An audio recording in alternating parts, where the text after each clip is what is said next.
Christ is in our midst. A lot has been made in modern psychology about how all human beings need a sense of purpose. We need some kind of sense of providing for one another, for having relationships with one another, our spouses, our families, our children, a relationship with a higher being in religion.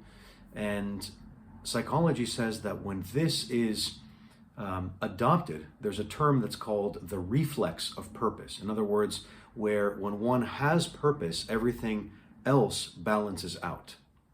St. Maximus the Confessor wrote a lot of very lofty theology about the universe and about God as creator and how he created human beings and how he created the universe and how those two things are interconnected.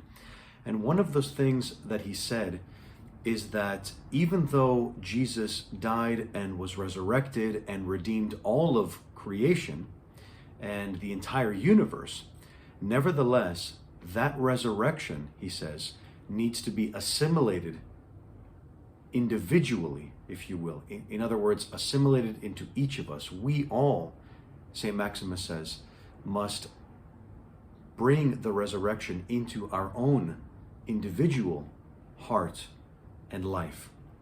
And it's amazing to me always when I hear these things about how psychology might say one thing and the church says something else in other words, because in reality, what higher purpose is there than God himself, than our relationship with him? As we prepare to celebrate the resurrection, let us remember this and make that resurrection personal in our own hearts and in our own lives. Amen.